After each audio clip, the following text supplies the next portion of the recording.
Welcome to the GreatBase Tennis Podcast, episode 234. I've been called worse, but I've also been called Steve Smith. On the line, we're fortunate to have Dave Secker from NC State, and we have Mat Cloer from the USTA. Ivan Osirez is not at the table, so we have the honorary Vic Braden chair. We've had it at the table many times. We have the chair. It's from the Vic Braden Tennis College. No one sits in that chair. But Mat, you're back with the USTA. Let's just start with what's your title? And I thought of Dave to ask you right away because you got the word analytics in your title, and at his university they have a department for just that. Yeah, sure. Let's go with your title. No, thanks, Steve. Yeah, great to be back on. And my title with the USTA is Senior Manager of Performance Analytics and Coaching Education. Say that again slowly. Senior Manager of Performance Analytics and Coaching Education. I like it. Yeah, so I made the move back to Orlando back in the summer.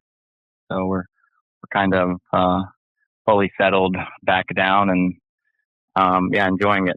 For the listeners, how many years were you with the USTA? Then you went to Florida for 2. How many years were you with the USTA before? About 5, close to 6. Wow. A little over 5.5. That's great. Back Lake, a beautiful place. I was down there, as you know, we spent a lot of time together. But Dave, tell the listeners about NC State and the analytics department, or the degree they have. Yeah, we have a graduate school, the Institute for Advanced Analytics, which is 120 graduate students who I was introduced to a few years back, it's one of the stronger degrees in the country for the graduate students. But I'm lucky where I get to do a project with them every year with our statistics, and then I also try and help tennis companies do like internship programs and stuff with their students to try and get work experience and things like this. With Mat, why don't you give us a day-to-day, and then we'll go to Dave next. But Dave, you can comment and ask questions to Mat. For example, how does that graduate program help your team? How do you interface? So Mat, what's a typical day now that you're back? Yeah, I mean, it changes from day to day, but really, with the Australian Open just ending, so that was 3 weeks of getting a lot of matches in daily, and sending scouting reports and coming up with helping players and their coaches come up with certain game plans and understanding tendencies of opponents that they were going to play. And we also have a huge video library of all the matches that the majority of our American players have played. And luckily at the Grand Slams that we have a partnership with Hawkeye. So we share the data. So we get a lot of, high level, and very specific, across the board statistics on matches. So that's kind of what we've been doing for the past 3 weeks. And, I'm lucky enough that I still am able to get on the court and, film juniors here and help the coaches with the players that they're working with. So it's a great balance for me, and just excited to be able to help wherever I can. I love tennis, so it's fun. That's great. One question. So during the Aussie Open, you were fortunate to stay home with your wife and 4 kids, and you were not down under, correct? That's correct. Yeah, didn't have to make the trip down under. It's always a great trip to make. It's a great event. It's probably, honestly, I think, people say it's the Players Slam and they like it the most. It's definitely from a convenience standpoint and things like that. You can walk from your hotel to the court. So yeah, it's a great slam. And, former student of yours, Craig Tiley, was a tournament director there and has been at Tennis Australia for a long time. And, he's done an incredible job of, really making it a great event. No, it's amazing. Time after time, you hear people say he's the best tournament director in the world. So what about the time frame as for getting information to the players? So you're like, it's a 12-hour difference, right? Yeah. So we have a bunch of partnerships, that we have here with the USTA. We have a partnership with Tennis Fizz, TennisViz. They're based out of England, and they are the sole kind of they kind of do all the stats for the ATP and things like that. So we have a great relationship with them that we partner with. And so we'll get the videos of the matches, after the players have played, and we'll refine the data. We'll try and cut all the dead time out, with the matches.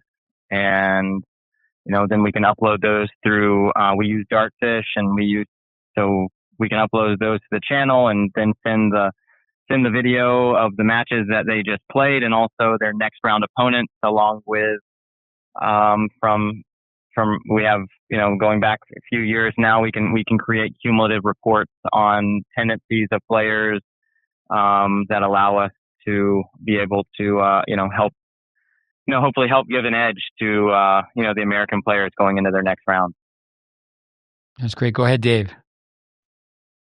Yeah, no, I've seen some of that stuff. I know the LTA in England are big on that. I was lucky to have been sneaked a report once through an LTA connection for us, but those reports are incredibly comprehensive. I think when you, at that level, when you're playing a lot of the same players every week, just small tendencies, if you can get an edge, can give a lot of confidence and obviously build some practice plans as you start thinking about the next person, right? But those reports now are getting very, very high level, and they're I think the people like us, they're very, very fun to see. Yeah, they're great. I think that obviously, when you're presenting it to the coach and, we send them the report and the coach can kind of, go through it and figure out the information that they want to be able, they feel that's important, to the player that they're working with, that can help them be successful in that upcoming match that they're playing, and, formulate the best way for them to be successful, with that opponent that they're playing. Yeah, I think it's also, there's a ton of information in there. So, going through that and figuring out what are the most important things. Obviously it could be, for maybe a player to look at, or even just, first time looking at those reports, there's a lot to take in, it's overwhelming at times. So, just trying to be a help to when coaches are looking for specific areas that, they feel are important, or areas that they've been working on their players with, being able to, give them some statistics if they're available, depending on what they're working with. And, and then also, being able to share plans and ideas. So, it's a lot to kind of unpack, but, I think really beneficial. I think all the sports around the world are using a ton of analytics. Tennis is probably, behind the big sports in certain ways, but, I think, they're catching up as well. Mat, let me ask you, with your background, you obviously grew up with your parents running a tennis program and became a very good player, and obviously a very good teacher, very good coach. Some of your work being an off-court technician. I know Dave Ramos, I've heard Warren Pretorius, who's somebody I've known a long, long time, said that he's a whiz kid when it comes to being tech savvy. What was the learning curve for you? And then with Dave Secker, with these graduate students, is it going to sound very similar? What did they do, and then how do they help you? But go ahead, Mat, first.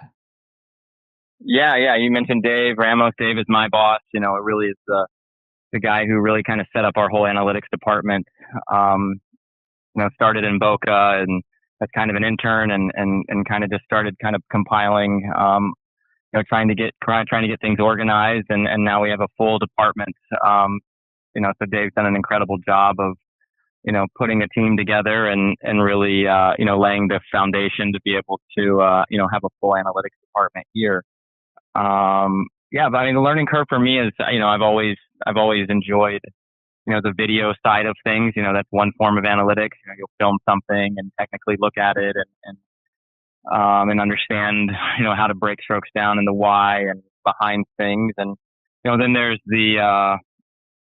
the tactical side of it, and looking at tendencies of what players are doing, and understanding, it's basically high level charting. Steve, you've done e-charting for a long time, and, it's really just getting all of that. And some of it, I wish in some cases we could really have like forced errors is an interesting one. It's not as easy to, as easy as a winner or things like that. But there's a ton of ways that we can use that data to really help players understand, and it's really just creating an awareness. And then if we can create that awareness, are they willing to accept that those are areas that they need to work on, and then are they committed to trying to improve those areas? And it goes from Ben Shelton all the way down to 13, 14-year-olds as well. So what about the equipment? What about just the skill set with all the different advanced tools for, say, the everyday coach who's listening to this podcast? Yeah, I mean, there's a lot. I'm still learning, and I'll always be learning. There, with technology, things are always changing. And I had a conference in Colorado with the U.S. at the U.S. Olympic Training Center, and with some of their analytics team, and met kind of one of their head chief analytic officers, and he introduced himself, and he's like, "Yeah, I like this, and I love math." And I was like, I introduced myself, and I was like, I don't really like math. So there's that side of it, kind of crunching numbers and things like that, and kind of figuring out different formulas. A lot of it though is still kind of done for us, luckily. But there's some manual work going into certain matches, and having to pull certain things to try and find specific areas that coaches are looking on, or if you're trying to. So there's a lot that I still have to learn, and trying to learn every day. And luckily I have, Dave's incredible help, and we have a couple other people in the office that are awesome as well, being able to help. I think it helped kind of before I left to go to Florida. I spent a lot of time in our lab, so being pretty familiar with that area, I think has helped my learning curve. But there's definitely a lot more to learn on a daily basis. Oh, thanks, Dave. Go ahead. What about your students interfacing with your program, and how's that tie in with what Matt said about technology? Yeah, so we use a software called Cizr, CIZR, which basically takes our match film. We film every home match. More and more we can get away matches now. It depends on the relationship, but like we just played at Tennessee, they give us the film. We share our film with them if they're at our place. But Cizr cuts the dead time out of the film, which I think is one of the biggest problems with tennis is, most of it's like someone walking to get a ball or pick up a towel or something. So it cuts all the dead time out of the film.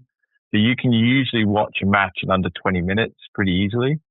And it just gives us a stat reports like winners, forced errors, unforced errors, aces, double faults, serve percentages, rally length, things like this. So what we were getting was individual reports from matches, and Simon and I, I'm pretty good on an Excel sheet. I did a lot of, in my graduate school, I did a lot of like data sheets and stuff like that. And we were trying to like do data sheets and stuff like that. But I was like, we have our biggest company coming out of NC State is called SAS, which is a huge software company in analytics in the Research Triangle Park. So I went to the math department, which is SAS, and they had a few students who had some ideas. But then my supervisor was like, you turned the wrong way on campus, dude. You got to go the other way. This analytics institute we have does these studies all day. So I went over to analytics. I got introduced to them, and they basically said to me, if you could be a mock client, we can do whatever you want. So every fall, Cizr sends me the raw, like sort of CSV file, which is every point of data we have on video. And then I take that file and I give it to the students. We do an initial meeting of 120 students. They break into teams of usually about 8. And then I give them a list of questions. So first thing was what we wanted to do was instead of like I have a stat report for a player, instead of having one match report, what about if I could see their last 10 matches? And then we could see trends and common things. So they did, first project we did, I've done this for years. They get 6 weeks. I give them a list of tasks. And then the payoff for them at the end is they get to practice like presenting to a client. So they have to dress up, full suits, conference room, in front of their professors. They get graded on all this. And they have to give me a full presentation to solve whatever problems I presented to them. and then we work through it. But to give you like a sense of the scope, we don't use every player in every match. We basically say to qualify, you have to play the full ACC season. So it's about 14 matches in the conference. The study we did this year has 56,000 points in it. It's about 1,100 sets. And it spans 18 players. So we have like cumulative stats reports for the group, individuals, like, someone like Matt might be familiar with someone like Alana Smith, Anna Rogers, who played, Grand Slam doubles now. They've probably got 80 matches on file, singles and doubles. So we've got a lot of points, and we do these studies with analytics each year where we're looking for certain things, and it's just different every year. But this year, for example, we built in Jacobson's plus minus. It's not a perfect version of it because it doesn't include forced errors with the serve, but it helps, and it gives players. It's really like what I find, and maybe Matt can comment on this. I think it's a conversation starter. Like when you have a lot of information and you show it to a player or a coach, it starts usually a pretty good conversation. Yeah, go ahead, Matt. Yeah, I think that's totally. I think one, just listening to that's amazing. I couldn't imagine that there's too many other programs around the country that has that many data points and really kind of have a team behind the team, which is huge. But I think you're spot on. I think going back to kind of what I was saying earlier is it creates an awareness. You're trying to bring something up, and that creates a conversation, and then that allows, everyone to, kind of talk through it and hopefully come up with, okay, like that makes sense. I can see, I think and then again, I think at the highest levels, you're looking to gain that like 1%. It's not, if you can gain multiple percentages, that's incredible. But hey, how can I bring my first serve returns in play from, 72% to 75%, or whatever that might be. And, are those the differences between, going deep in slams or winning matches? And, so those are great points. So definitely it's a great starting point. I think on our end as well, like we're not really that interested in the other side of the net. We don't use the tool for scouting, and maybe we should, but our kind of selling point is always going to be in development. So we're more just interested in our players. Obviously, like everybody at this point knows, like, Snyder was with us. When I was traveling with Diana, obviously I was charting her. She's very familiar with this, but we're using Jacobson's method. But I would chart opposing players as well and add in things like serve location. Where do they serve? Where are they missing? Where are the winners coming? So we don't use it for scouting. We're more interested in it in terms of our players and showing them, obviously, because we're using multiple players, we can show them kind of benchmarks and we can show them progress. We use it a lot in recruiting to say, well, how do you take a player who's 8 on your team to number 1 and top 5 in the country and say, well, here's what she did. And then obviously we have the technical film to back it up. We have physical things as well. But ours is really focused on just the player development side versus scouting. No, thanks, Dave. Matt, with Simon Earnshaw, who works with Dave, the two coaches, I think of that being more direct. The players are with them, the team at NC State. What's the process for you with, communicating with the pros? I mean, the pros have sometimes more than one coach, and then visiting juniors. Being at the National Tennis Center, how do you work with people that are in Carson out, say on the West Coast, or people that are overseas playing in tournaments? Do you, over the course of time, are there coaches that you really haven't even met with in person and you just do this remotely? I mean, what's the process? Yeah, I mean, I think kind of going back on what, Dave finished with there from, kind of the reverse scouting, understanding, the player that you are, so I think, again, I think I would talk about that awareness. You're creating an awareness for the player that you have in front of you. And then obviously if you have a lot of data on your opponent, that's huge. So it's kind of, we do both. We look for, hey, here's a reverse scouting on you. These are all your tendencies. If someone has this information, this is what they're going to see against you. So I think that's huge. So the player understands themselves better. In terms of communicating with the coach, a lot of it's relationships.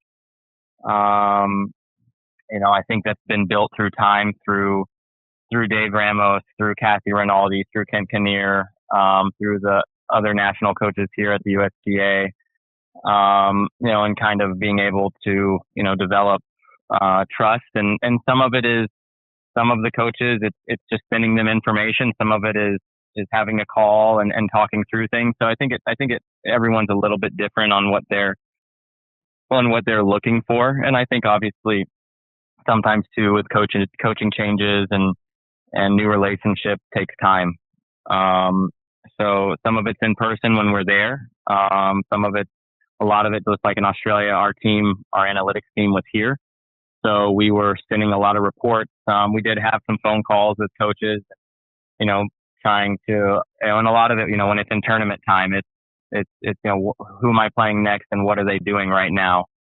There are times where it's like, hey, you have to make sure that they're focused a little bit more on whatever that might be. First serve returns in play, first serve percentage. Hey, go for your serve more. He's down on aces, but compared to their normal averages. So, it varies from team to team, and but I think there's a great relationship, and all the coaches and players around in America are really grateful for the information. But it's taken a lot of work and a lot of effort from a lot of people to kind of, I think, get to that stage where we are now, which is pretty awesome. With Dave saying their work is developmental, I always think of tennis math, tennis analytics to me. Okay, what's the math for the grips? What's the math for the shape of the swing? What does the body do? I mean, working backwards, the body's the leader. The body's pulling left, so goes the body, so goes the racket. Or does the player get the racket below the ball? Or because of the grip, is the racket face open and therefore they can't use gravity, letting the racket free fall? But is your work with the USTA mostly technical? Or, excuse me, I said that wrong. Mostly tactical? No, it's both. We film technically. We're filming our top juniors who come into the center. We're filming them at minimum 3 times a year, all strokes, forehand volley, backhand volley, forehand ground stroke. And again, some of them are, they're not living here. No one lives here full time. And, they're playing full schedules, and that's up to the coach that, the birth year coach at the USTA that they're working with. And then obviously the private coach that they have back at home. So again, we're just trying to be a resource, for the players and the coaches and presenting, information and findings, and, then hopefully being able to make an impact, whether it's technical, and obviously, technique equals tactics. And, so there's always trying to pair the both together of understanding. If someone's walking away with 22 double faults in a match, you want to know why. And more than likely, unless they're really, really nervous, there's probably some technical issues going on, with that. So, really just trying to, be a resource and an education piece for coaches and players. So, working, finding a way to help each other. Oh, that's great. Dave, go ahead. Add a comment or add a question. Go ahead. It's probably just mental if they double fault 22 times. Yeah, there's nothing wrong there now, huh? It's mental. No, I mean, it's every study I've ever seen, and maybe you can comment on this, Matt, is that if you put Matt and I next to the court and we watch a 6-4, 6-4 match, and then you give us every point, you give us a list of what happened on every point, and we had to answer, every study I've ever seen would say that we would get less than 20% right. There's no way. So without the film and without the stats, I think there's just too much storytelling going on, right? Like, this happened and that happened and this, like, no, it didn't. Like, no. I mean, I'm guilty of so many times just sat there and said, oh man, the player served great today. You get the stat report and you're like, no, they didn't. So you need it we use it as an auditing thing. Simon and I need it to audit ourselves as well to make sure that like if the stats are wrong, we're not seeing the right things. But it's, as a coaches, are we hitting the right points as well? My hope is, and when our players use these systems, we have a sheet for them. I've written out all the code for them, so they literally all they have to do is take their stat report and enter the numbers, and then they get plus minuses on each stroke. They get percentages, things like that. Is that then when they come in for that individual work or they come in for their next practice, it's not like a story of, oh, you know, I felt like this, I felt like that. It's like, yeah, I saw my numbers, I saw the points. And you know, in our software, I'm assuming same with you, Matt, we can highlight certain things if we want to show them a trend. Let's say it's like the type of forehand error they're making or something. So that at least when they come in for that next piece of work, it's not like a story or a mystery. It's like, yeah, I saw it.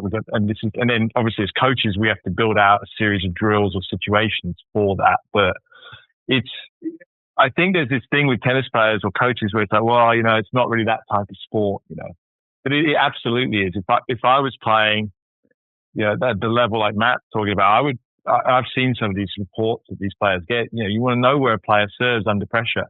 Yeah. You want to know where a player goes with a certain stroke under pressure. It's not that it's going to be a difference between winning and losing, but just at that level, just little edges make a difference. And if you can give a player a little more confidence in a pressure situation, or some information to back up like what many people already know, but it's like, if you know that, it should give them a little bit more confidence. And then especially in the practice court, why are we doing this? This is why we're doing this, you know, and I think that's one of the ways we use it.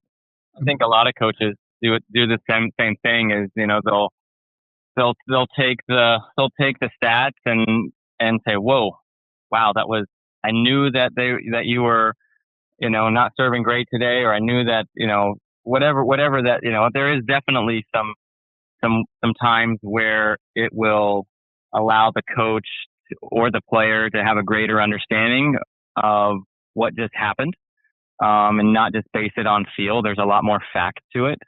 And, you know, and then it also creates, you know, a way of getting better. You know, maybe I haven't been focusing on the right things. Doesn't mean that they were, sorry. Maybe I haven't focused enough on the areas that are showing up. You know, we've been focusing on these other areas, which are important, but they aren't really, you know, the meat and potatoes of what really needs to get better. You know, to help win these matches. You know, so I think it's also in some cases, it's, you know, being able to, maybe a player comes off the court and they're like, I didn't do that. And you're like, yeah, you did. And then the numbers help kind of point you to, you know, helping a player understand. So again, I think a lot of it's just creating a ton of awareness, and bringing a lot more detail, and understanding to, you know, what just happened on the court, you know, not to the point where you get in and you're just like, you know, trying to analyze every single number and, you know, break it down, and, you know, you get in your own way. But, you know, kind of just having some specific points that can kind of help players, you know, find ways to get better. Coming back to what Dave said about, say, you and Matt, or Matt and Dave are courtside for our listeners, and you're watching a match 6-4, 6-4. Bill Jacobson, a South African, was good enough to play Wimbledon. His son was at Stanford, and if you go back to earlier podcasts, we dedicated a few podcasts to Jacobson's contribution to what we do. 1982, designed CompuTennis. So many times, I remember one time at Vic Braden's United States Tennis Academy, USTA. He had an annual course. He used to run it twice, but then at one point it was just once a year. And I would take students, and many times my students would play a match, and they would stand, you know, I can remember 70, 80 coaches would watch the match. Jacobson would chart it. Vic would film it. And then the two of them would have the players I trained on the stage, and they would just ask them questions. And they, for the most part, they didn't know. They had no idea, you know, why the match went the way it did. So it's really interesting in feedback exchange, but to have that now, where, you know, with charts and with video, certainly that didn't exist so much before. Do you find, Matt, that the coaches that this is not really for the pros, but with the visiting juniors, are there pros from the private sector really interested in the feedback? Yeah. I think everyone's, they're always trying to, if they're, working with a player, that they're always trying to find ways to, help their player improve. I think it gets harder at some of the junior level matches. Luckily, at the slams or at big Masters 1000s or 500s, everything has a lot of the Hawkeye, line calling systems, and so there's a lot of information that comes in. You don't have those at the junior level. I think a great thing right now that's pretty accessible to everybody is Swing Vision. It's an app that you can put on your phone, and you can put it on a little tripod and hang it from your fence, and you can go and have your matches, and it's AI tags it, and it'll give you quite a bit of instant feedback, and it cuts out the dead time, and so I think it's a really beneficial piece of technology that a lot, it's great for the iPhone. They have an Android app, so the only problem is when it gets a little hot in the summer, it can overheat. But if you can get whatever, if you can get 2 matches, if you can get 8 matches, the more matches, the better, obviously. And if I can watch a 3-hour match in 30 minutes and really have an idea of some certain things that I'm doing and having some numbers to back it up, or a coach has that. So, it's really beneficial. So I think that's a lot of what we try and use with the juniors, and would recommend any of that. I think anytime you can film a match, it's huge, especially in junior tennis. Anytime you can chart a match, anytime you can have any stats to a match, and then if you can start having multiple stats and understanding, then you're just going to increase the player's IQ. And the more problem solving skills they have, the more understanding they have, the better hopefully that they'll be. Ideas, information, and insights lead to instinct. So, I think that's what you want to create. Go ahead, Dave. Yeah, I think it's a good point. Yeah, I've got to the point with our players, obviously we play a lot outside of college tennis. And if they call me and I don't have the film or the stats, there's not much to talk about. I mean, they can tell me whatever story they want to tell me, but they know with me, it doesn't matter. Like, if I didn't see it or I don't have the charting and you're just telling me, because often the player has the absolute worst perspective of what happened.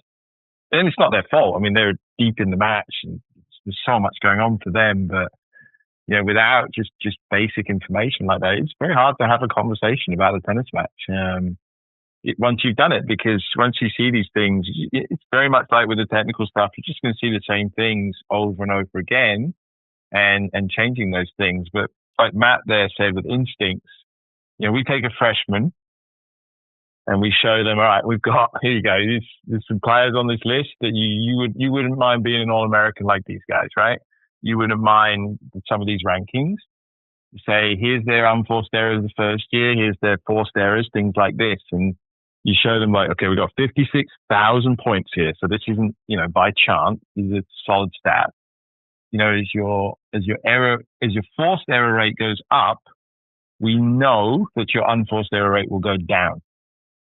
So when you get the instinct as a freshman to go backwards or push, that's a losing statistically way of thinking. And then we have our players, every stroke has a plus minus on it. We'll play full seasons. I've had 4 of the 18 players play a full season where they're in a plus. And they're literally just in a plus, like maybe +2, +3 for a season on like Jacobson's charts. So it's very, very rare. But I've never had a player who has a negative plus minus on a volley, ever.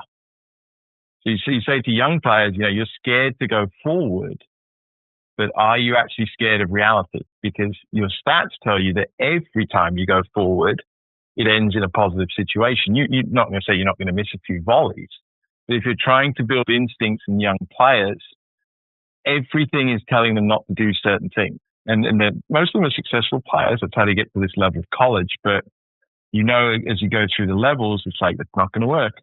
And I understand you're scared of it, but here's some information to back it up. When you go forward, what happens? And so we use it, especially, I think, it's like saying, it's the idea we know, but the insights are the stats. It's like, if you can show them, look, in your last 25 times you hit a volley, you won 19 of the points, even though you're scared to death to go to the net under pressure.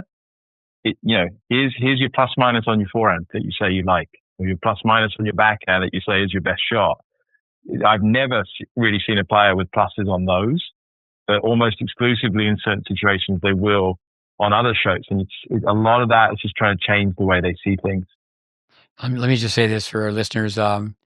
If you went back to a podcast we have on, we're dedicated one or two, I'm going to guess two, to Bill Jacobson. And then we had Warren Pretorius on. So we've talked about this before, but the language plus minus, I grew up playing ice hockey. Say, for example, the great Wayne Gretzky. He scores 4 goals, but he's on the ice when the other team scores 5. So he's a -1. So the number one stat in hockey is who has the best plus minus. So when Dave says he's had players that finish in the plus, junior tennis, the plus column and the minus column. It's a long column. It's just a comedy tragedy of unforced errors. It's just missing left, right, everywhere of the 4 places. But the language from Jacobson, a formula, I always tease, so I feel like a math professor when I put this on the board. But in parentheses, plus, which equals a winner, point only ends 3 ways, plus the times that you force your opponent to miss. That's your plus column. Only thing in this equation that goes in your minus column is unforced errors.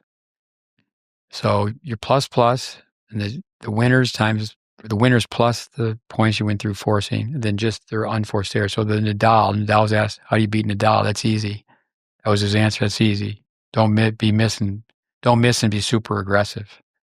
It can be a little bit discouraging charting players because it is ultimately a game of mistakes. Let's talk a little bit about the Australian Open with Sinner versus Zverev. Matt, what comes to your mind just with that one match? Well, I mean, obviously Sinner, he's the best player in the world. I think that, Zverev's still looking for that elusive slam, and obviously he's won a ton of matches, and, he's 2 in the world. But, I think Sinner has the ability to really be aggressive off both sides. And, he takes the ball really early. He's improved his serve a ton. I think in that match, I'm actually looking at the report of it right now. 57% of the points were neutral. Sinner was in 21% attacking, and he's defending 22% of the time. But when he was attacking, when he was in attack, and that's the percentage of shots played when in attack, whether they're inside the court, whether they're coming forward, whether, he's winning 82% of the time, 82% of the points, when he was in attack. I think he's just so good off both sides. And what's really, really good about Sinner, and there we have this kind of through one of the companies that we partner with, they have what's called a steal component. And that's how many times that you basically steal the point from when you're on defense and end up winning the point. He won 42% of those points, in that match. And, so he's, there's also with one of the things that we look at, it's called a performance rating. It combines your attack, your conversion, your steal, and your shot quality kind of to show your overall performance level. And for that match, it's based on a 0 to 10 scale. And, Sinner was a 9.39.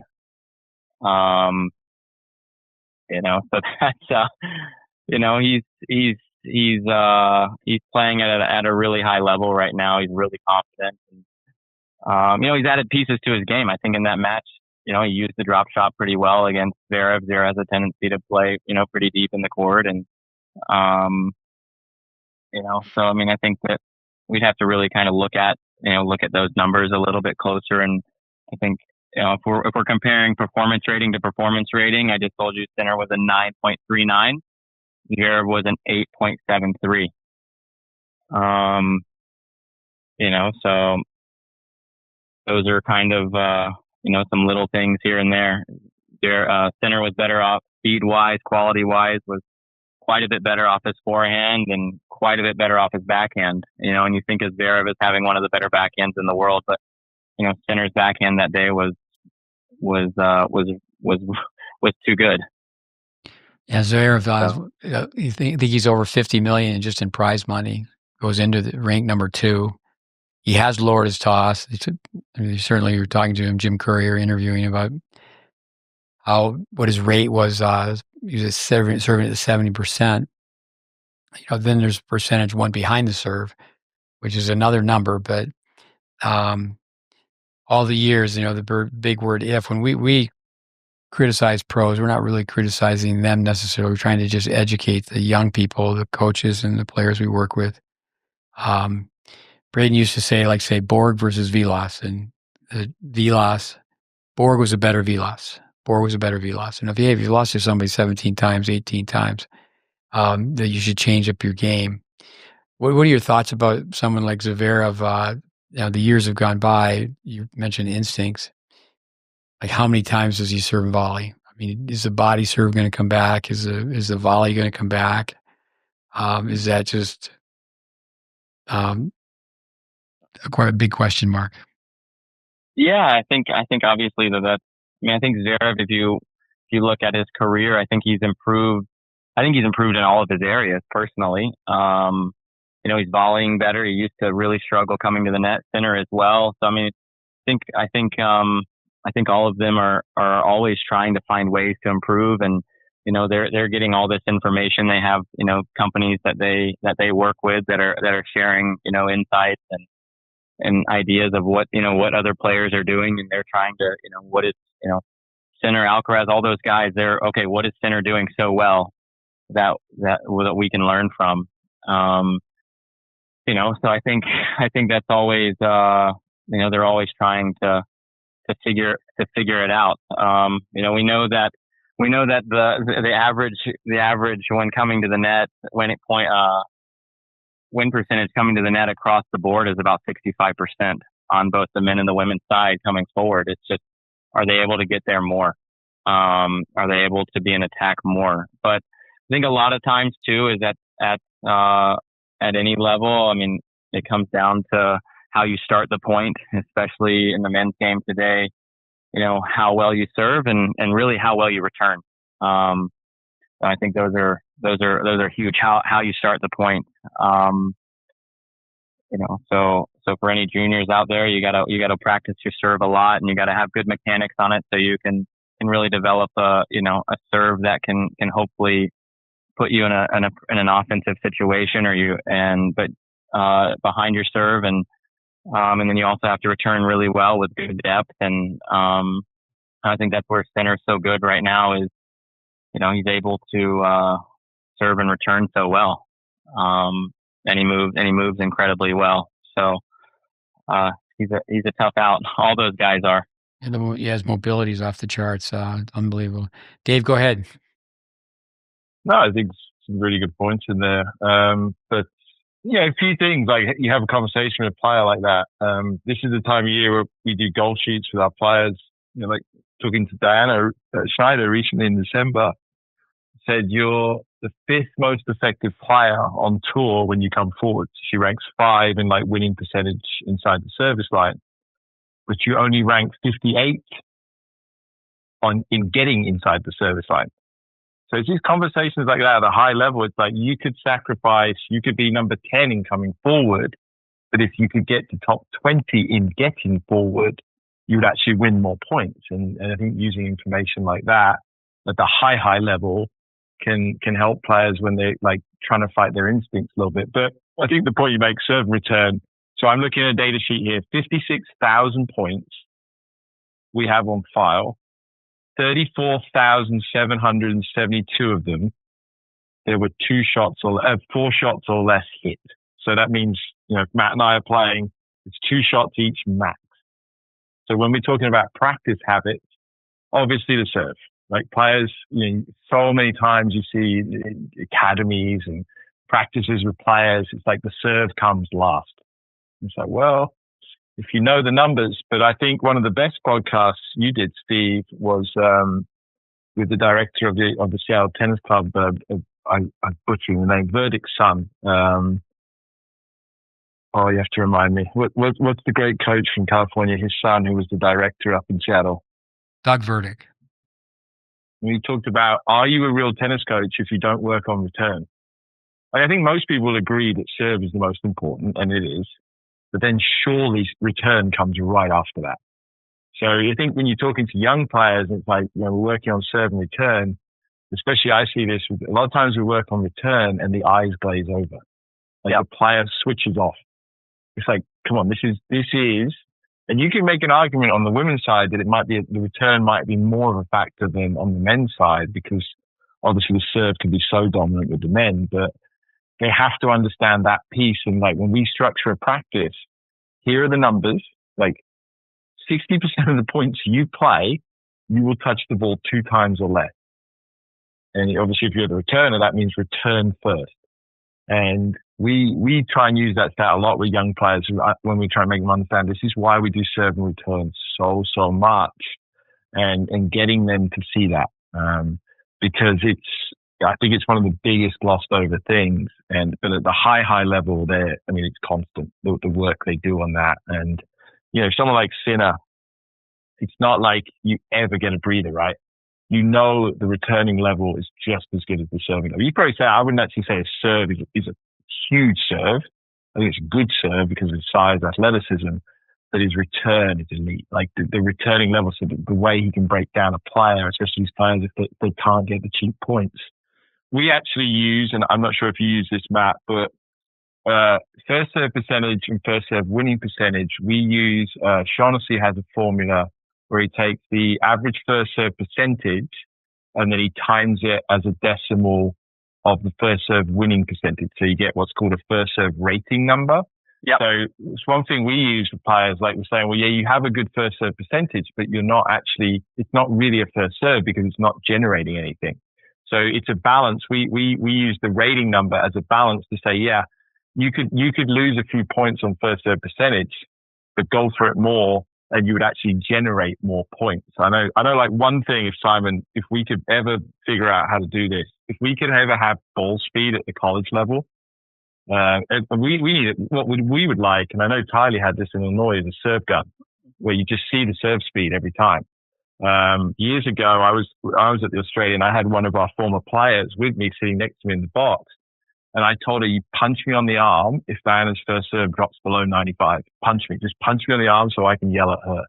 I literally just told her, just watch the serve speed, because what you see with players is they get a little nervous, they get in certain situations, and all of a sudden, ball speed, which is really when we talk about analytics, well, everything we deal with is the outcome analytics, right? Yeah. But like the racket analytics and the ball speed analytics, that's what really matters. Like depth. Like if we could ever just see a depth number, but we don't have those tools at college. But I think, Matt, you have those types of numbers, and to see what happens to ball speed in certain situations, I think that would be the most interesting to see. We do. We get a lot of information with that. I think, just kind of giving a couple little, insights into that Zverev Sinner final. I think average ball speed for Sinner for the match off the forehand was 78 miles an hour off the forehand side. 73 miles an hour off the backhand side. He's hitting over 3,000 RPMs on the forehand. He's hitting less. He's about 2,200 RPMs on the backhand. He won 57% of the points in 0 to 4. He won 56% of the points in 5 to 8. And he won 55% of the points in +9. So, that's why he won the match in straight sets. He was pretty dominant in a lot of those. And, I think kind of going back to, return and, understanding his returns in play, he made 74% of returns in play. And that's first and second serves combined. He made 67% of first serve returns in play at a guy who was averaging 130 on first serve. So you look at that, and then there's also, we're lucky enough to kind of have some insight on some tour averages. So, just kind of having a little bit, center in that match at 88% second serve returns in play, and the tour average is 82%. So, there's a reason that he's number one in the world. There's things like that, and you can have average return speed. So adding speed to it, it gives a different, some understanding. Maybe your player's making, a ton of returns, but there's nothing on it and it's short. And, it's like, hey, we need you to be a little more aggressive, and sometimes they take it to an extreme and they can't put a return in play. So, finding that, so then they could have an understanding of speed. If you could have, and Dave's right, like adding that element of speed helps. Okay, well, you went from 90% returns in play at 50 miles an hour. You went, to 60% returns in play at 80 miles an hour. So let's find that. What does 65 miles an hour look like? And having them understand, speeds and spins and trajectories, and, all of that comes back down to, the base, the grips and swing paths and everything like that. But again, I think it all adds up, and the more a player can understand, the better. Let me say this for our listeners. Dave mentioned Craig O'Shaughnessy. For more information, just go to his website, the Brain Game. Also on the return to serve, I've said this many times, is Monica Seles.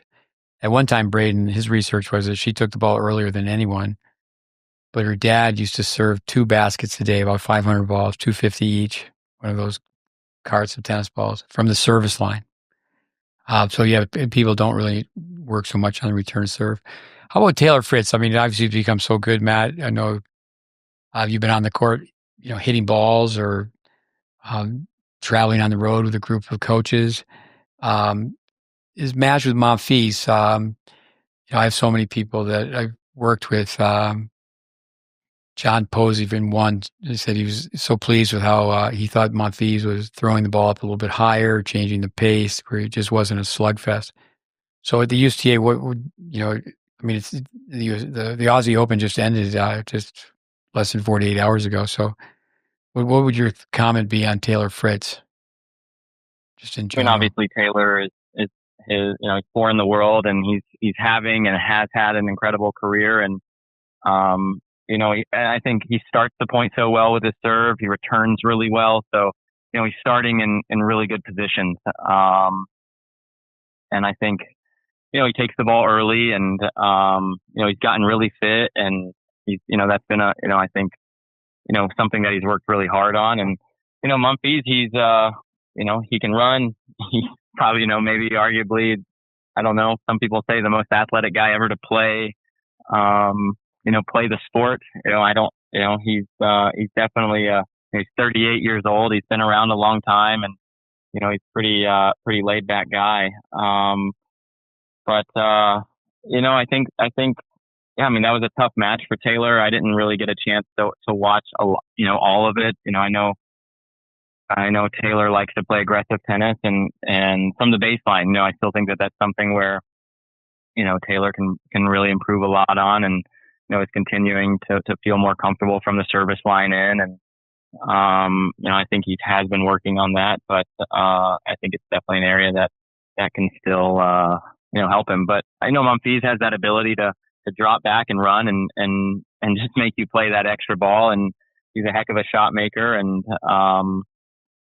so I'd have to kind of really look into that match a lot more. But, Monfils had won the week before, and, Taylor had played pretty much 2 lights out matches. He had barely dropped any games before he played Gael, and, Gael probably made him play a lot more balls and was coming in fairly confident. And, it's just maybe a little bit of a tougher matchup and, that day.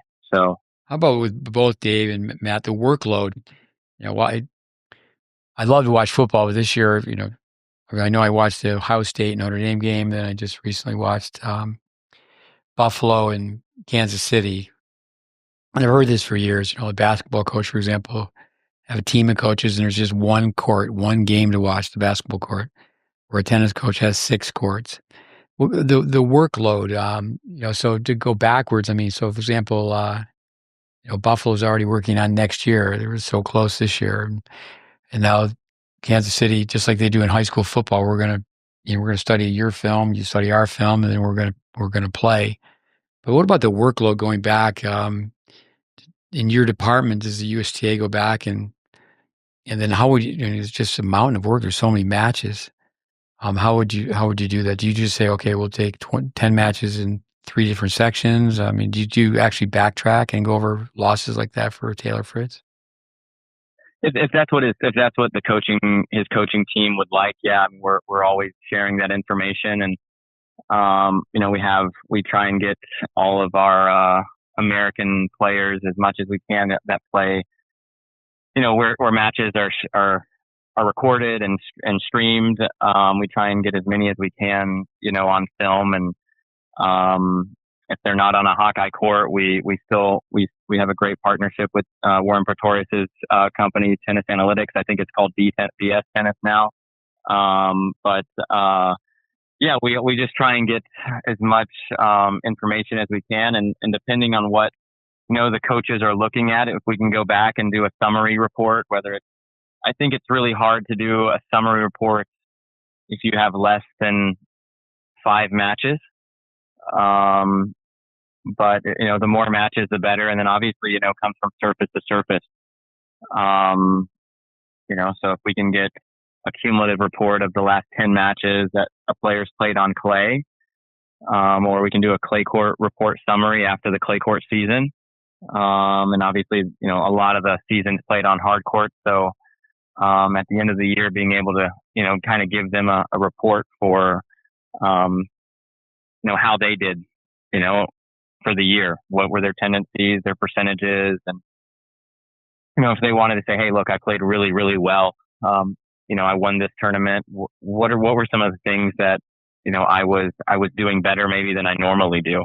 And hopefully that gives them, some ideas to how they can, put that into practice and give them confidence to, try and obviously bring that type of mentality or game that they were playing, for that week. And again, I think, it's talked about a decent amount, but obviously the conditions and the surfaces and the balls, and it is amazing just how some of that does have an effect on, I think the way someone's mentality shifts at times. While this ball is heavy, this court's slow, which changes the way that they feel like they can play the game sometimes. But obviously the best players in the world, they can adapt to, to anything. That's why they're the best. Oh, thanks. Go ahead, Dave. Yeah, it's the second week in a row. I'm going to have to make a correction on your podcast, Steve. I'm the most athletic person who ever played tennis. I don't know who this Monfils guy is. But no, I think it's a good point is the workload. Our analytics department told us basically we need about 800 points where the statistics really start to kick in, which is, a general tennis match, like let's say like a 3-3, 4-4, you're looking at about 100 to 120 points. So we really need about 6 to 8 matches to where our analytics people say from a math point of view, like what you're seeing is relevant and you can take some of the chance stuff out. But we actually did a fun project years ago with the analytics where we just said, it was the year where gambling got introduced in North Carolina. We said, if you were a gambler, what would you want to know? So they looked at it, the analytics students, as a gambling agency. And what they actually found was, there are websites, obviously with gambling people, they have some of the best analytics people in the world.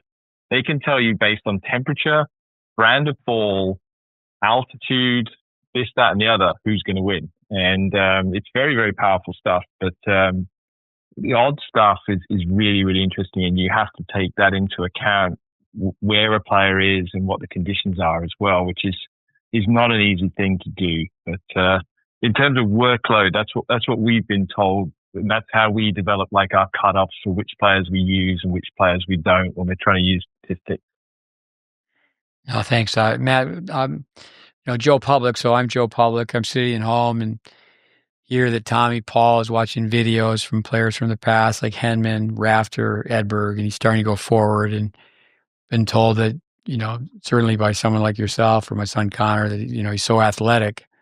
Now, if I'm correct, he's not training at Lake Nona like he was.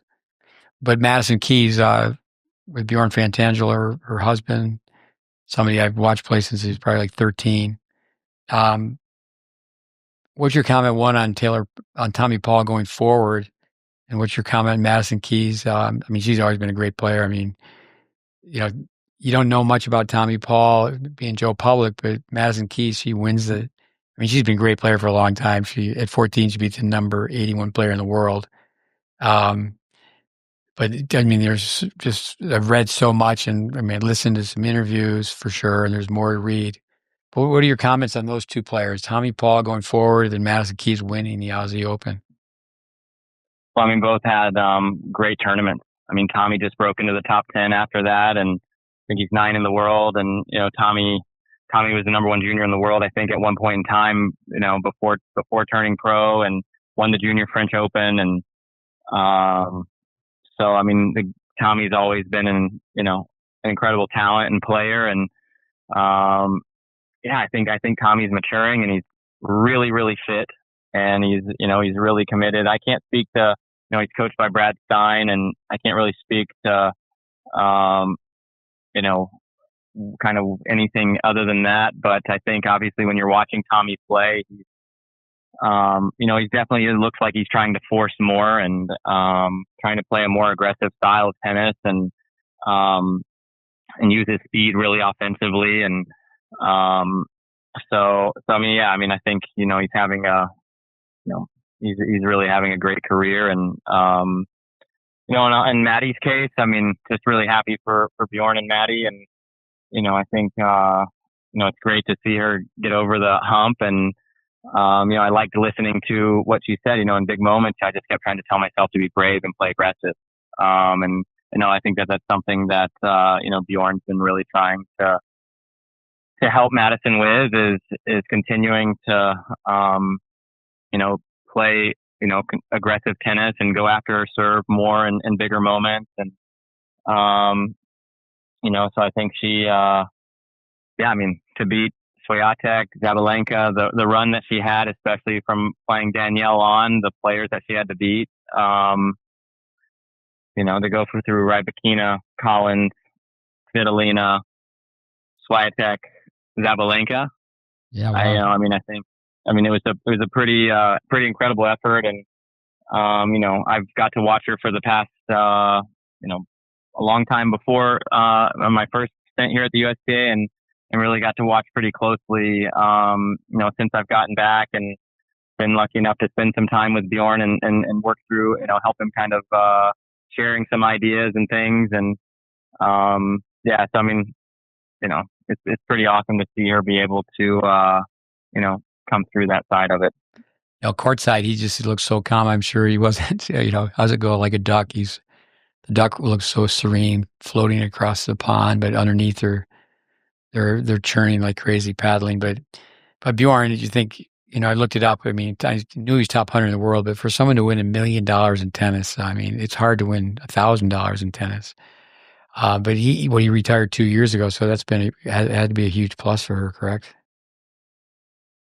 I think so. Obviously Bjorn was a heck of a player, and still hits the ball extremely well, and gets out there with Maddie all the time, and, really doesn't miss. And, I think that he's, I was, on the court with them before they went to Australia, and, Madison just, it's interesting. He's like, look, it might not be like I'm having her just on defense, trying to just play a little bit more light, float the ball up and just give herself more time, on defense. She did that too. She was out of the corner. So, she's definitely improved in those areas out of the corners. He's like, look, I just don't think anyone's going to take the ball out of the air, and there's no reason to go over there and, not put the ball back in play. So I think that was something that he's added. And I think also, obviously Bjorn got up to 99 in the world, so he's top 100 player, and, had a by a lot of people's standards, he had a pretty amazing career. A lot of people would love to be in top 100 in the world. And, I think, and then you kind of have Madison's career, she'd made 7 Grand Slam semis, I think, prior to, that Australian Open. And, I think that he would have loved to add Madison's career. So them being able to help each other and, I think it's just a pretty amazing story, and being able to see her come through, that was pretty cool.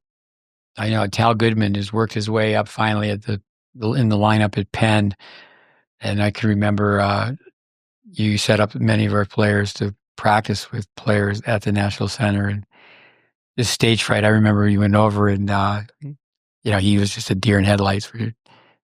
Just froze up a little bit when you had the opportunity to practice with her. Go ahead, Dave. Yeah. I think you talk about someone like Madison Keys' ball speed, right? I mean, we practiced with her a little bit a couple of years ago. One of our former players, Georgie, who Matt knows well, and I actually just talked to Rodney, the former fitness coach. But you talk about ball speed off her racket. I mean, she can go with anybody. So I think you talk about someone like Bjorn, who's adding the layer of saying, you can play defense too. You add that in. But we talked about this earlier in the Australian Open, scouting a player for another player, Steve. If you watch, I take a lot of times if I'm scouting for someone, I'll just watch 4 or 5 different sets, maybe 20, 25 points. I said to you, I scouted the second round opponent, 110 points. They hit 4 volleys. So if you're talking to a player and you say, well, you got those kind of stats, you say, when you feel pressure, you can lift it through the middle. You can't push. You can play with depth. You can play with a little height. You can play with a little pace off the ball. And you know that unless they become possessed by some sort of attacking demon, they're going to let the ball bounce. You do have that margin on your side. And I think the whole point of some of this analytic stuff is just to arm people with information. Some of it is instincts for them, and some of it is tendencies for the opponent. But the whole point is to sharpen the focus of things under pressure, right? Yeah. Yeah, and I think, Steve, to add to that, I think at that level, I mean, I think it's, I think we talked about earlier is, can you get 1 or 2% better? And that's really kind of something, and, just a little bit of insight on that. Maddie was about 2% better on her serve for the tournament than her average and normal, so those little things, her first serve speed, she's about 4 miles an hour faster on her first serve speed, for the tournament. So, I mean, those little things are, she was about 1/8, about 2 aces better per match than her average. So those little details, I think, and then kind of going back to, what David was saying is, Maddie can hit the ball. That's never been an issue. And, she's especially off the forehand side, she's, close to 8 to 9 miles an hour faster than the tour average. And so, I mean, I think, just putting all those things together and, it's a pretty cool thing to see all that come together. I can give you a little context on that. Like we have like stats odds, right? So we have like predictors. So in an average match, if you make 34 unforced errors, so basically 17 a set, it's 50-50 if you win the match. If you reduce on our level, on our study, if you reduce that by 2, your odds go up to 75%. So if you can take 2 unforced errors out of a match at this level, at our level, your chances of winning go up by 50%. So you talk about like Maddie adding a couple miles an hour here on a serve and a percentage going up by a couple of percent. Those few points or an ace could increase her odds of winning by 20 to 50% sometimes. And I think for players to know that, sometimes when they're up at the line, it's like, I'm just going to put this one in, or I gotta go. I gotta be careful, or this, that, and the other. I think it helps to arm them with some instinct there. Yeah, just to give them that confidence and big moments to, stay with it, is huge. That can make the difference. Guys, let me say a few things. I know it's an afternoon podcast, and you guys got to go off and help your kids. The poker mind, the Las Vegas. I was told in Las Vegas, if they look at a match and say the score is 7-6, and it's in the second set 4-1, 4-4. They just add the total numbers of the games the person has won and say bet on the person who's won the most games. Someone who doesn't know tennis at all. At that point, if you're going to bet it, make a match or make a bet in the middle, to speculate. One thing the other day, we have, we're here at the indoor center. We got 2 classrooms and over our tennis house, our bunkhouse for players. We have two more classrooms. We have 4 classrooms. Turn everything into a classroom. We tell people turn your car ride home with your junior into a classroom. So I walked in a room the other day, and these juniors are listening and watching Andy Roddick's podcast. And I love listening to Roddick, so I said, "All right, I'll listen for a few minutes, and I'm going to wait for you to tell me when are you hearing something that you don't know?" And he's talking about match play, and then he goes, "Well, Federer with his 6-inch return." I go, "Stop! Did you hear that?" And then that he can steal the ace. He can just turn from the ready position, and he can do it on both sides. But yeah, the little things all add up. I think with let's say Maddie out of the corner, Madison Keys. I noticed that she was getting there and slicing. In our world, Dave and I did some classes for the Intercollegiate Tennis Association. We would look at her some basic, like say forehand, backhand serve. If you could just get her to lower the toss, the backhand side, the racket face is open. On the forehand, the backswing goes back too far.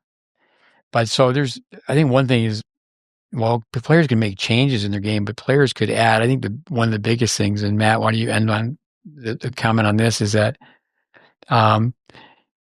just go forward. Even if you're not confident in your volley, you get the short ball, principle based, just go forward.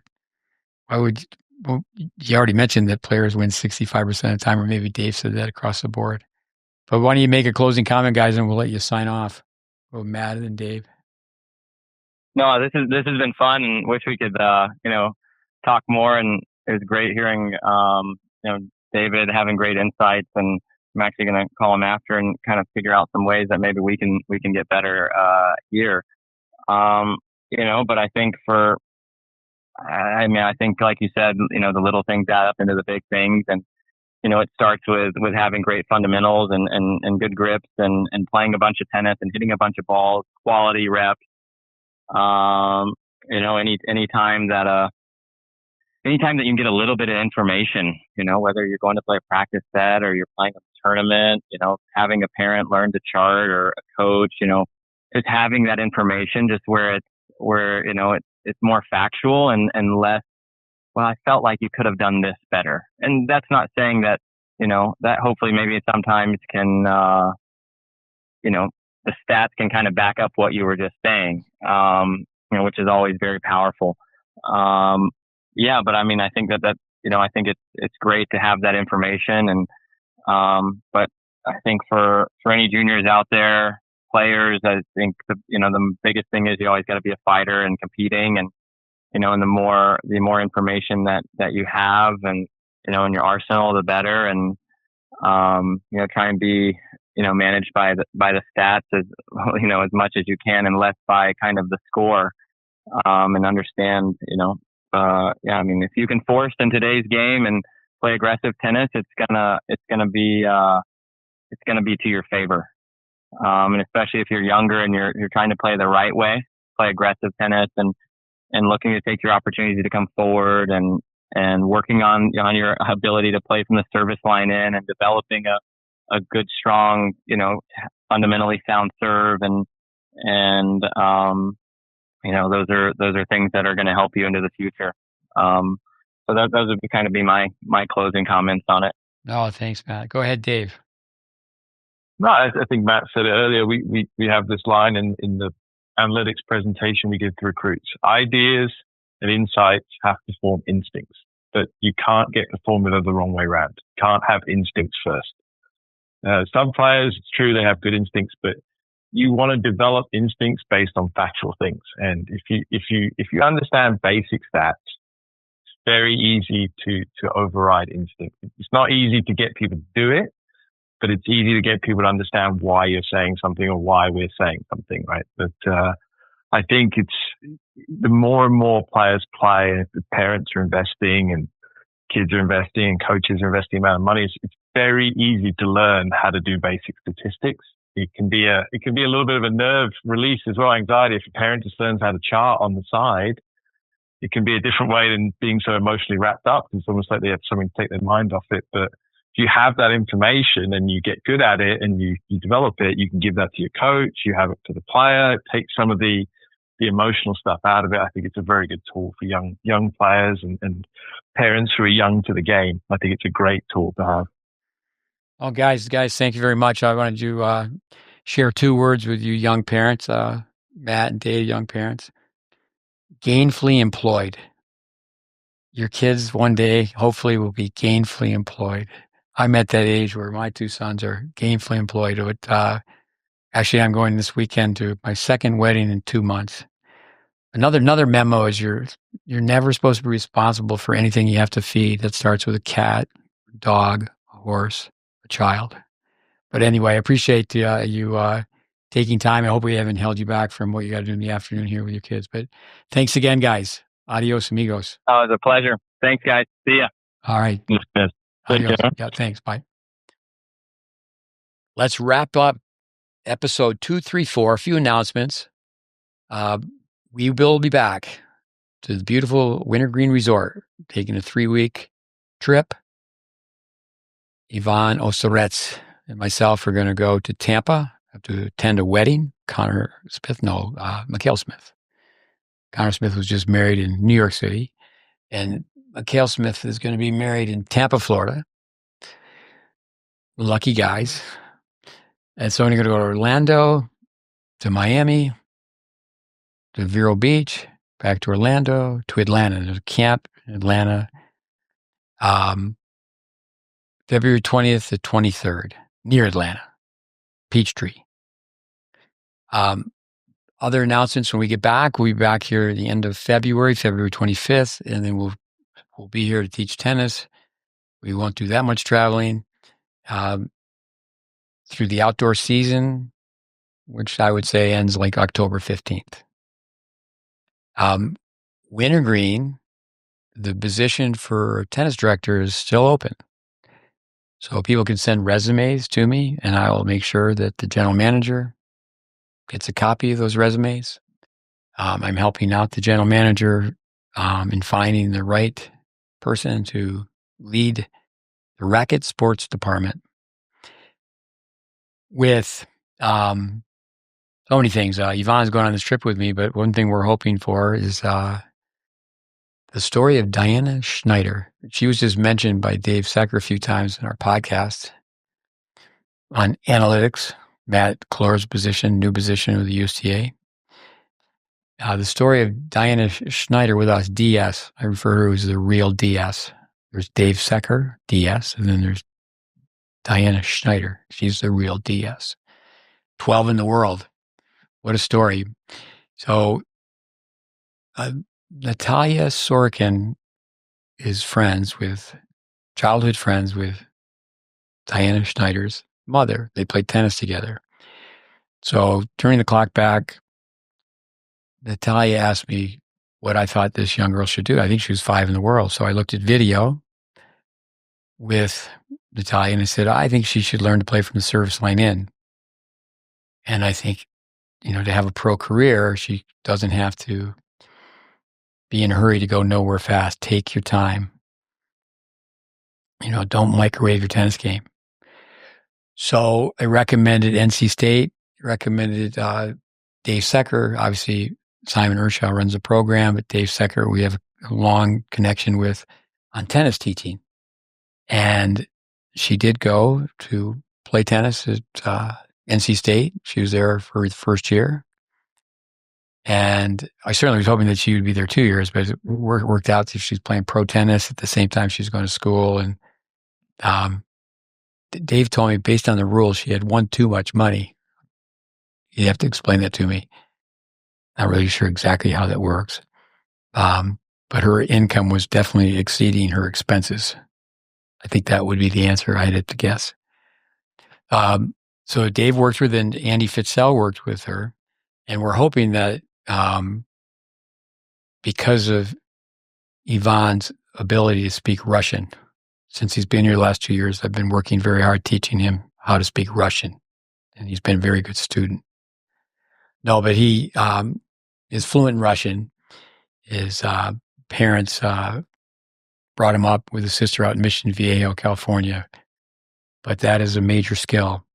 And I like to think of it as if Ivan does get this job, that he could chart matches, scout matches, and just be a supplemental coach, take the unassuming role, and help with practices, not just who she's going to practice with, but she definitely needs to improve some skills.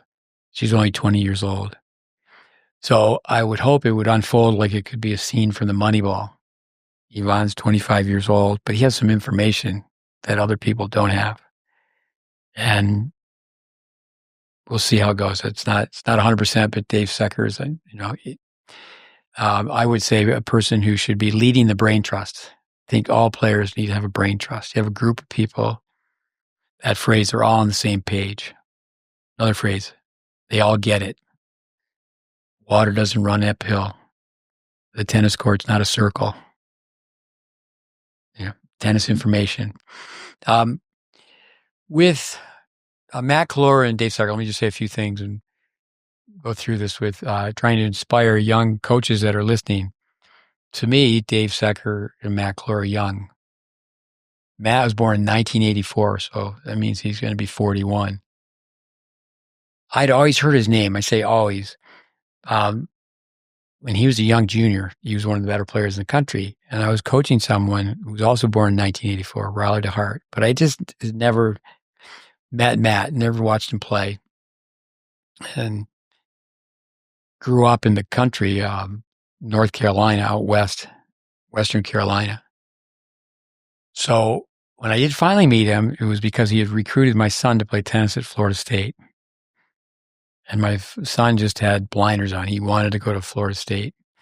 His brother was there. I think he actually had done really well in 2 national junior tournaments that were at Florida State. And, staying in Florida. So he was there for 2 years. So he did go to Florida State. Matt was his coach. And, just asking, hey, how's it going? And I just remember him saying, nobody can beat Matt. And by the time my son had enrolled at Florida State, Matt, I believe, with his wife Lauren, they had 2 toddlers. I think Case and then Cammie.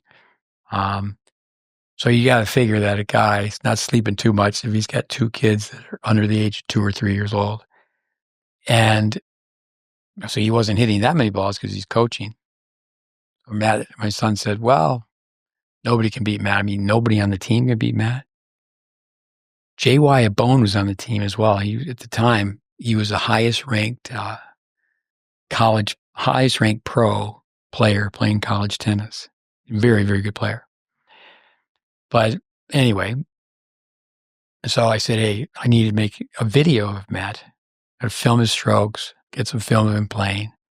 And I said, we'll find out what his weaknesses are. We'll teach you how to beat your coach who is sleepless and not hitting that many balls. So I make a video for Matt. I like telling this story because Miran Mann and Jeff Lewis were both in the room, just the 3 of us making this video. And reminded me of the movie Butch Cassidy and the Sundance Kid. There's a line in that movie, who are those guys? Well, Miran and Jeff kept saying, who is this guy? Because they watched Matt on screen hitting tennis balls. And needless to say, they were pretty impressed on how he hit the ball. Butch Cassidy and Sundance Kid, they're bank robbers. Some people don't know the movie, but they rob a bank and then the sheriff and the posse are chasing them mile after mile. A journey chasing them. And they have a tracker and they keep turning and they can't get away from the people pursuing them. And they look at each other and go, who are those guys? So why Miran and Jeff were saying, who is this guy? Is that he hit the ball so well. They're going, oh, have you known this guy a long time? Did you teach this guy from the beginning? I said, no. First time I've seen him hit the ball. And he coaches at Florida State. So Matt, he was intrigued by how my son hit the ball. And my son goes in as a freshman. He knew a little bit about doubles and such. So I remember Matt started studying the content. Busy, but he said he took 1 hour a day. And this is why I tell the story. He took 1 hour a day, and started listening to the GreatBase content, and there's a lot of it. But we did film him. Remember his wife, Lauren, said she wished that he had met me a year before, because he took the job at Florida State as a young coach. He had graduated. He didn't play pro tennis. He played some, but he didn't give it a shot. But just the way he hit the ball, he's so athletic. Anyway, with that, my son Connor, who got to be ranked 200 in the world, one time he took 4 practice sets from Matt in a row. Maybe it was 3. I remember saying that's my greatest accomplishment in tennis. So with that, so many stories. Mackenzie McDonald, we should get Mackenzie McDonald's father. We get Mackenzie on the podcast. We get his father on the podcast. I've said before, his father should be running the USTA. It was during COVID. Mackenzie McDonald spent 3 weeks with us. It could have turned out Matt wanted to spend the whole time with us. It could have been 7 months. But anyway, Mackenzie McDonald, faster than fast, excellent athlete, top 50 in the world. So Matt was assigned to Mackenzie. And the first day, Matt, humble, unassuming, says, let's play a set. He wins a set. He did the same thing with another player who was sent to us, or came with Andy Fitzell, Max Cressy. Both these guys, UCLA guys. Cressy, he cracked top 50 in the world. Side note, to digress, is Cressy, one time he's the only guy in the world who's serving volume. I just don't understand that. Come on, serving volley once in a while. So Matt did the same thing with Cressy. We'll just play set. He actually was with Danielle Collins. I remember Matt being interviewed by Paul Anacone. Trying to think, coaching in the big leagues, I think it was. And that's the last thing that Matt would want to do, is be part of that, because he realized that he was not coaching her. He was just helping her during the Australian Open. But when he was assigned to her, because he was with USTA, she didn't know who he was. And he said, let's just hit up the ball up the middle and see who misses. See who misses first. But anyway, just to say a little bit about Matt and studying the content. Dave Secker's situation is very much the same. So Dave Secker, a very good player in his own right, played at a Division II school. His coach was Simon Earnshaw, who's the head coach now at NC State, where they're working and trying to win a national championship. I'm sure Dave was there for quite a few of the 10. Not all 10, but he was there as a player and as a coach. So he stayed on and got a graduate degree. But they won 10 national titles, this Division II school in Georgia. And I remember when Simon got the job at NC State, people were saying, oh, he's not going to work. He's not going to work at this level. I'm thinking, are you kidding me? It's going to work, to win a national championship. But when Dave finished as a player, he went out to California and he worked with Jimmy Johnson. For the longest time, Jimmy ran the Advanced Tennis Academy. I think he had as many as 60 students at one time, but for years. So he hires Dave Secker and said, watch the content. And Dave Secker just did just that. I know when I talk to someone on the phone, I've never met the person. I have a very good idea if they've studied the content. It's really interesting where we have juniors and we say, okay, we have 5 courses. The term surf the internet, they surf, they bounce from one wave to the next. They, you need to watch GreatBase Initiative, watch How to Practice at Home. There's 31 hours of courses. One is 25 hours long. So my math is not so good, but that means there's 6 hours for 4 courses. So you can knock off 4 courses in 6 hours. Each course has a test. It's amazing. Parents, so far up at Wintergreen, I think we're up to 16 countries and 26 states. That has a nice ring to it. It was 14 countries and 24 states, but it's up there. People come, we make a video, make several videos. Essential strokes, rallying, throwing, running, playing points, going through skills tests, post video, exit video. This is how you film. This is how you hit the ball on day one. That you're leaving 1 week, 2 weeks later. This is how you hit the ball. We ask people to send us notes. They don't send us notes. With Dave Secker, as I mentioned, we're making this trip to Florida. So I'll be in Florida in a few days. And when I'm in Orlando, I'll hook up with Matt. Spent a lot of time working with his daughter, Cammie. She hasn't really got switched on totally to tennis, but he toss her some balls. You can tell her she can hit the ball. You can see the GreatBase. It's like Arthur Ashe said about Welby Van Horn. You can tell from a mile away if someone has efficient strokes. With before our podcast with Matt and Dave, so many coaches. Ryan Fleming asked me if I could go to NC State again. Well, it has to go through Simon and Dave for us to go down and do another workshop at NC State.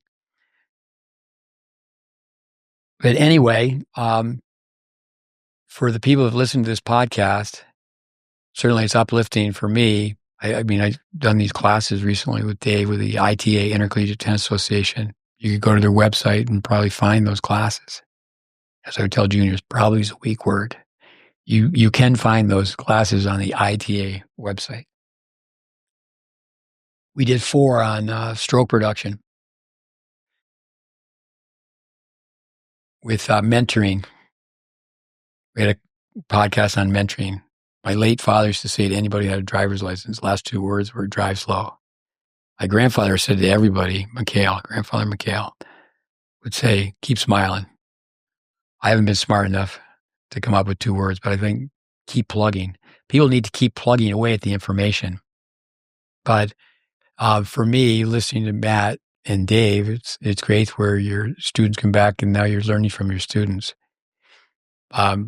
Tennis needs help. Tennis needs help. And that's what these podcasts are all about. But you really should, young coaches should really be inspired to listen to this podcast in particular. And Mat Cloer, I mean, through tennis, how's it go? Tennis owes me nothing. Tennis owes me nothing. And the game has given Mat Cloer and his family so much, and it will continue to give him so much. Same thing with Dave Secker.